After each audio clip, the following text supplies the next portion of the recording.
నమస్తే అంటూ న్యూస్కు స్వాగతం. ప్రస్తుతానికి మనం సంగ్రాంపేట మండలంలోని జనజాతర సభలో ఉన్నాము.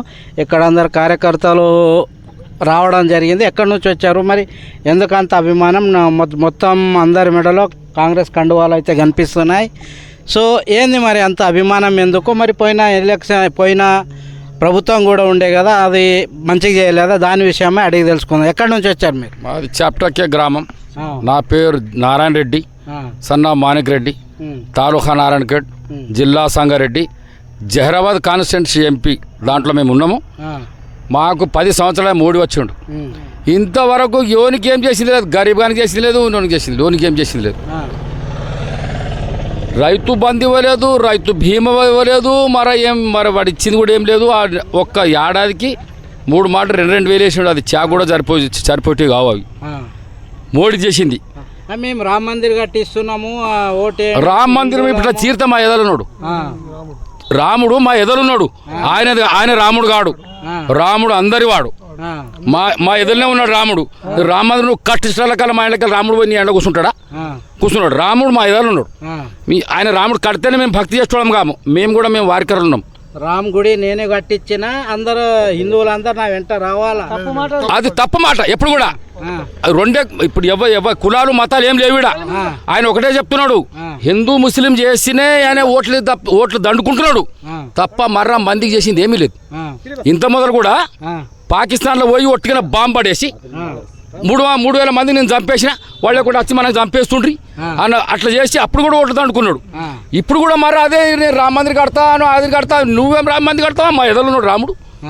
మేము నిదానం రోజు పూజ చేస్తాం, 10 సార్లు చేస్తాం.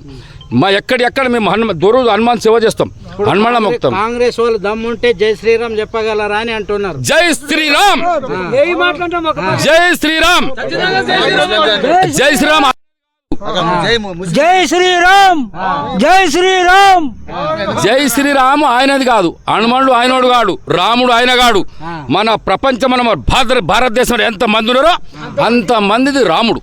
ఆయనది కాదు, ఆయన ఇంట్లో పుట్టలేదు రాముడు. రాముడు అందరి వాడు, అందరు ఏదో లోపడున్నాడు. ఏదో ఓట్ల కొరానికి నేను రామ మందిర్ కట్టినా, ఇది కట్టినా అని చెప్తున్నాడు. పబ్లిక్ చేసింది ఏం లేదు. ఆయన పబ్లిక్ చేసింది కాంగ్రెస్ గవర్నమెంట్. ప్రాజెక్టులు కట్టింది కాంగ్రెస్ గవర్నమెంట్. పెద్ద రోడ్లు వేసింది కాంగ్రెస్ గవర్నమెంట్. ఇందిరమ్మ రాజ్యం లోపల ప్రతి బీదవానికి ఇందిరమ్మ ఇండ్లు ఇచ్చారు అందరికి. ఒకటన ఇండ్లు ఇచ్చిన మోడీ అన్నని ఇచ్చిండా? 4 కోట్ల ఇల్లు ఇచ్చిన కంటిగా కనబడలేదు. మా కంటిగా కనబడలేదు సార్. మా సురేష్ షెట్కార్ మొట్టమొదటి పార్లమెంట్ జహీరాబాద్ కాన్స్టిట్యున్సీ అయినప్పుడు 2009లో ఆయన ఆయన ఇక 4 లైన్ చెప్పించుండు మాకు. రైల్వే సర్వే చెప్పించుండు. ఆయన 5 సంవత్సరాలు కాగానే ఇతడు బీబీ పడాలు చేస్తాడు అనుకున్నాం. ఆయన మా కంటి కనబడలేదు, మరి చేసింది ఏం లేదు, చెప్పింది ఏం లేదు. అధికారంలో ఉన్నాడు, ఏం చేయలేదు. 3 ఏళ్లకు 4 ఏళ్లకు ఎకరాల భూమి కొన్నాడు కంటి మండల లోపల. అంతా గరీబ్ అంతా దోసుకొని దగ్గర పెట్టుకున్నాడు. నేను కంపెనీలు వేస్తా, నేను వాళ్ళకు ఉద్యోగం ఇస్తా, వీళ్ళకు ఉద్యోగం ఇస్తా, భోగా చెప్పి 10 సంవత్సరాలు ఓటు దండుకున్నాడు. ఇప్పుడు ఆయన కాలం వచ్చింది పోయేది. ఇప్పుడు సురేష్ షెట్కార్ బంపర్ మిజాడ్తోని 2 లక్షల పైన మిజాడ్తో గెలుస్తున్నాడు సురేష్ షెట్కార్. ఆయన అందరు వాడు సురేష్ షెట్కార్. నీళ్ళు ఎట్లా పనిచేస్తాయి? నీళ్ళు ఏమిటికి పనిచేస్తాయి? అన్నిటికి పనిచేస్తాయి. సురేష్ షెట్కార్ అటువంటి వాడు. పూజకు వాడుకోవచ్చు, నీ తినడానికి వాడుకోవచ్చు, స్నానం వాడుకోవచ్చు. అసుంటి వాడు సురేష్ షెట్కార్ అంటే అందరు వాడు. ఈడు టీడీపీ, ఇటు బీజేపీ, ఈ టీఆర్ఎస్ అనే వ్యక్తి అయితే కాడు. సురేష్ షెట్కార్ అందరు వాడు, మంచివాడు. వాడు ఏదో మందికి బులాయించి ఓట్లు వేసుకొని 10 సంవత్సరాల బీపడ్డ చేసిండు. ఆయనతో ఏమో అయ్యేది లేదు, పోయేది లేదు. బియ్యం నేను ఫ్రీ ఇస్తా అంటుండే 5 సంవత్సరాల వరకు. అది 6 కిలోల బియ్యం ముందుగా ఇవ్వలేదు కాంగ్రెస్ గవర్నమెంట్. రూపాయి కిలో కాంగ్రెస్ గవర్నమెంట్ ఇవ్వలేదా? 25 కిలో ఇచ్చారు. ఇండ్లు కట్టించారు, ఇందిరమ్మ ఇండ్లు కట్టించారు. ఈయన చేసింది 6 కిలోల బియ్యం చేసింది ఏమున్నది? రుణమాఫీ చేసిండు ఎవరికైనా వ్యవసాయదారుని. ఇప్పుడు అక్కడ ఉత్తరప్రదేశ్లో అక్కడ కొట్టుకొని చచ్చిపోలేదు మంది. అప్పుడు ఏమన్నా చేసిండా? ఏమీ చేయలేదు. ఏం చేస్తే ప్రజలకు కాంగ్రెస్ ప్రభుత్వమే చేస్తుంది.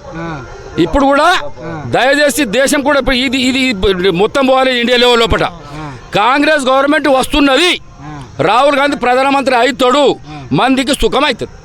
50,000 లక్ష మెజార్టీతో మేము గెలవబోతున్నామని బీజేపీ వాళ్ళు అంటున్నారు. అది झूठा కథ, అబద్ధం మాట. ఎక్కడ బీజేపీ ఎక్కడికి కలుస్తుంది? మొన్నటిదాకా టీఆర్ఎస్ ఉండే, టీఆర్ఎస్ లో ఏమైంది అక్కడ ఇక్కడ పైసలు ఇచ్చి కొనుక్కున్నాడో టికెట్ ఏం చేసాడు మరి బీజేపీలో ఎముడికి వస్తుంది ఎముడితో గెలుస్తాడు అది ఎక్కడికి ఉన్నాడా మా కాన్స్టిట్యూన్సీలో ఖాళీ 7,000 పడ్డాయి బీజేపీకి ఇప్పుడు అడికెళ్ళి గెలిచి వస్తాయి ఓట్లు మాది నారాయణగఢ్ కాన్స్టిట్యూన్సీలో 7,000 మాత్రమే పడ్డాయి పెద్ద పెద్ద మాటలు చెప్తే ఎముడికి వస్తుందా ప్రజా సేవ చేయాలి భారతదేశం ఇంత పేరు వచ్చిందంటే మోడీ వల్లనే ఆయన చేసినటువంటి అభివృద్ధి ఎవరు చేయలే ఏం చేసిండే కనబడుతున్నా కదా ప్రాజెక్ట్ కట్టిండు ఎక్కడైనా ఓనికన్నా ఏమన్నా చేసింది ఉన్నదా కాంగ్రెస్ ప్రభుత్వం ప్రాజెక్టులు కట్టి ఎంతో మంది లక్పతులు అయిపోరు లారీలు వడ్లు పోతున్నాయి లారీలు మిరపకాయలు మా పోతున్నాయి అది కాంగ్రెస్ చేసిన ప్రభుత్వం ఎవడా చేసిండ కాంగ్రెస్ ప్రభుత్వమే చేసింది భారతదేశం మాఫీ చేస్తున్నారు అంతే ఆయన అదాని అంబానీ రుణాలు మాఫీ చేస్తున్నాడు అంతే లేదు కాంగ్రెస్ గవర్నమెంట్ ఉన్నప్పుడు చేసింది కాంగ్రెస్ గవర్నమెంట్ రాజశేఖర్ రెడ్డి ముఖ్యమంత్రి ఉన్నప్పుడు ఒకటేసారి ₹1,00,000 అక్కడే చేసాడు ఇప్పుడు మొన్న కేసీఆర్ వచ్చే వాడు చేస్తానే ఇది చేస్తా అది చేస్తానే నేను 9 లక్షలు కట్టిండి బాకీ అప్పుడు 2014 లోపల బాకీ రుణమాఫీ చేస్తాను 4 విడతలు ఇంత తెచ్చిండు కదా అది ఇవ్వలేదు నాకు అది బాకీ అప్పుడు ఇవ్వలేదు మొర్ర వెనక మరో 1,00,000 చేస్తాను చూడు అది కూడా రాలేదు వాడు కూడా అసలు కేసీఆర్ కూడా వాడు వీనికన్నా వాడు వానికన్నా వీడు అన్ని జూట మాటలు చెప్పి కాంగ్రెస్ ప్రభుత్వం గవర్నమెంట్ లో వచ్చింది అంటున్నారు చేస్తున్నారే ఇది వరకు ఇక్కడ వింటావా బస్సు ఫ్రీ చేసిండు సిలిండర్ 500కి ఇప్పుడు స్టార్ట్ అయిపోయింది కరెంటు మా దగ్గర నెలకు 900 ₹1,000 వస్తుండే బిల్లు అది మాఫీ అయిపోయింది ఇది వరకు దాకా చేసినటువంటి నీకు ఇప్పుడు మరో ఆరోగ్యశ్రీ వనకాల బీమార్ వస్తే 10 లక్షల దాకా చేసి పెట్టారు మా దగ్గర మొన్న వనకాస్తే దాక్కున పోతే 6 పైసా కట్టేసేసాడు అసలు స్కీమ్ కాంగ్రెస్ ప్రభుత్వం చేస్తున్నది ఇప్పుడు కూడా వాడు అంతా బాకీ నెత్తి మీద పెట్టిపోయాడు ఇప్పుడు ఏం లేదు రుణమాఫీ కూడా ఆగస్టులో చేస్తున్నటువంటి ముఖ్యమంత్రి మరొకటి ఏమన్నది పెన్షన్ 4,000 చేస్తాడు ఇప్పుడు ఆగస్టు తర్వాత అన్ని చేస్తున్నాడు రేవంత్ రెడ్డి నా స్టేట్ లోపల తీసుమార్క్ రేవంత్ రెడ్డి ఎట్లా ఉంది మళ్ళీ కాంగ్రెస్ పాలన నంబర్ 1 పాలన కాంగ్రెస్ పాలనే తండాలు తినాలి వస్తున్నాడు తెలియకొచ్చింది వస్తున్నారు లేదా మా నారాయణఖేడ్ ప్రాంతంకు జైరాబాద్ కాన్స్టిట్యూన్సీలో కూడా సురేష్ శెట్కర్ అరే 100 రోజుల్లో చేస్తాన హామీలు చేయలేరు నువ్వు అంతా ఇంత మోపు పెట్టిపోతాయి ఆడికెళ్ళి చేస్తాడే పెద్ద బరువు పెట్టిపోయి ఆడికెళ్ళి చేస్తాడు బరువు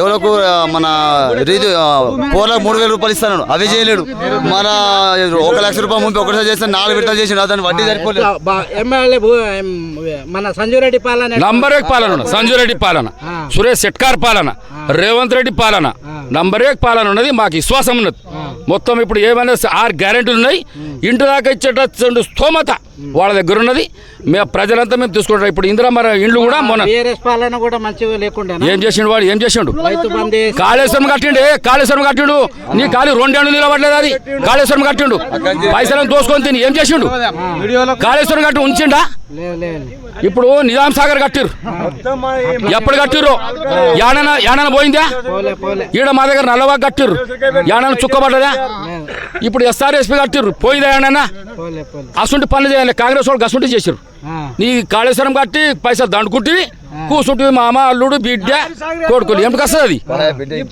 బేకార పరిపాలన బేకార ఇప్పుడు రేవంత్ రెడ్డి అదే వాడు వీడంతా గడ వీడు భూములు దోసుకుంటాడు భూపాల్ రెడ్డి వాంది నీది నా జగడం ఉండే కదా పో 2 లక్షలు ఇచ్చాడు అంతా పేరు చేసుకుని నడిచాడు ఇసుంటి అంతా చేసిండు అంటున్నా మా దగ్గర వంగనాళం కాడ గొల్లోడు నా ఇసుంటానికి ముద్ర రక్షణ చేస్తే వాళ్ళు జగడం పడే వీడు ఇట్లా బాగలేదని ముద్ర రక్షణ చేసుకున్నాడు ఏం చేసాడు వాడు ఈ భూపారెడ్డి దగ్గర ఇస్తారు నాకు 8 లక్షలకు 13 ఎకరాల భూమి ఆయన తెంగేసాడు ఇప్పుడు 20 లక్షలకు అమ్ముకున్నాడు 20 లక్షలకి ఎక్కడ అమ్ముకున్నాడు ఇసుంటి అందరూ భూపారెడ్డి చేసాడు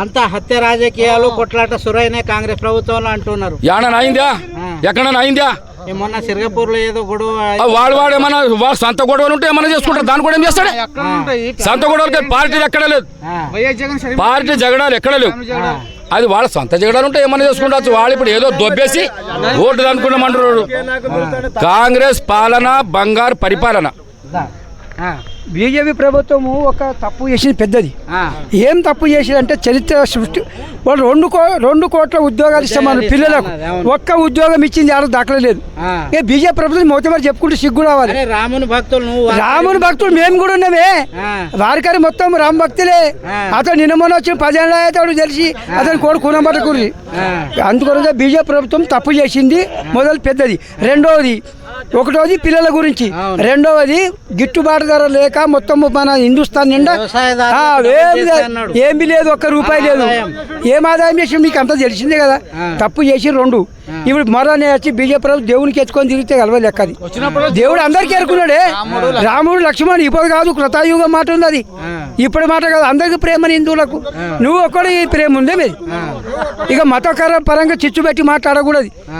ముసల్మాను కాంగ్రెస్ ప్రభుత్వం వస్తే ముస్లిం ఇది మీ అంతా సర్వేలు చేసి కాంగ్రెస్ ప్రభుత్వం సర్వే చేసి ఉన్నదంతా ముస్లిం వాళ్ళకి ఇచ్చేస్తారని మోడీ అంటారు. ఇవాళ ఇచ్చిండు ఇంతవరకు అందరు చూసిరు కదా, ఎంతమంది తుర్కోళ్ళకి ఇచ్చిరు. ఇగో 50 సంవత్సరాల నుంచి పరిపాలన చేసిర్రే. ఇప్పుడు కొంతమంది ఏమంటున్నారు, కూడా ముస్లిం వాళ్ళకి ఇచ్చేస్తారంటారు. వాళ్ళు తప్పు మళ్ళీ మాట్లాడుతున్నారు. ఇప్పుడు 75 సంవత్సరాలు మన స్వతంత్రం వచ్చి యానన్న తుర్కోళ్ళు వచ్చి హిందువులో నరికేసిరు. యానన్న వాళ్ళు ఒకటి బేకార్ ప్రచారం చేస్తున్నారు. ఇంట్లో కూడా చూడమంది పిల్లలు చూడమంది ఏం చేస్తున్నారు, ఎక్కడ చేస్తున్నారు. వాళ్ళు తుర్కోళ్ళు వస్తేనంట వీళ్ళకంతా హిందువులో చంపేస్తాను. 75 ఏళ్ళ పాలన చేసుకొని చంపినారే, ఓట్ల కొరకు మాట్లాడుతున్నారు. అది కాంగ్రెస్ పార్టీ ఎవరిని కొట్టిన అందరికీ, హిందూ ముస్లిం సిక్ ఇసాయి మొత్తం అందరికి సమానం చూసే పార్టీ కాంగ్రెస్ పార్టీ. హిందూ ముస్లిం అనేది వీడబెట్టి బీజేపీ పై లేకుండే జగడం. అది ఇది ఏం వచ్చిరు అయితే ఇక హిందూ ముస్లిం జగడం. ఎవరు చేసిరు పాపం, వాళ్ళేం చేయలేదు వీళ్ళేం చేయలేదు. ఒక ఊళ్ళో పుట్టినాక కలిసి మెలిసి ఉంటాం, ఏం చచ్చిపోతారు. ఎక్కడ మాట ఎంత మెజార్టీ వస్తుంది బోలో సాబ్? చెప్తే सब आप लोग मुस्लिम लोग मिलके सब हिंदुओं को सब गलत बात है साहब, वो सब गलत बात है, सब झूठे बात है। ये हमारे देश को स्वतंत्र लाए सुनो, वो सेट कर रहा है। ये कोई समाकलन से नहीं हुआ। ये मोदी कहा था माकड़ा लुच्चा का तो लुच्चा माकड़ा जाए। ఎన్ని వేల ఓట్లతో వస్తా అంటున్నారు? మాకు అంచనా 2 లక్షల దాకా ఉంటుంది సార్. అంచనా 2 లక్షల మెజార్టీతోనే సురేష్ శెట్కర్ గెలుస్తాడు. మాకు విశ్వాసం ఉన్నది, గెలుస్తాడు. సురేష్ శెట్కర్ అందరి వాడు, పూరా అందరితో చిన్నోడు వస్తే గదే మాట్లాడతాడు, పెద్దోడు వస్తే గదే. అందరికీ తల్లిదండ్రి స్వాతంత్రం తెచ్చిన వాళ్ళు ఉన్నారు. తెలంగాణ కొరకు సురేష్ శెట్కర్ కూడా కొట్లాడి తెచ్చాడు. అతడు ఎంపీ ఉండే అప్పుడు. వ్యక్తిగతంగా 3 క్యాండిడేట్లు ఉన్నారు కదా, వ్యక్తిగతంగా నేను పెద్దరికం చెప్పగలిసిన సురేష్ శెట్కర్ దేవుడు మనిషి, తప్పకుండా గెలవబడుతుంది. అతను గెలిస్తేనే పబ్లిక్ సమాధానం ఉంటుంది. ఈ దొంగ మాట్లాడి వెళ్ళిపోయేటోడు రుచాలు మా పనికిరారు. అతడు ఇప్పుడు కాదు, పడిపోతే బంతే లేస్తే బంతే. 30 ఏళ్ళ నుంచి మేము చూస్తాం. వ్యక్తిగతంగా మంచి వ్యక్తి అతడు సురేష్ ద్వారా దేవుడు. ఇది అన్న వాళ్ళ మాటలు. ఈసారి మాత్రం జైరాబాద్ కాన్స్టిట్యున్సీలో 1,00,000 నుంచి 2 లక్షల వరకు మెజారిటీతో సురేష్ శెట్కర్ని కాంగ్రెస్ అభ్యర్థిని గెలిపిస్తామంటున్నారు. Over to media. Thank you.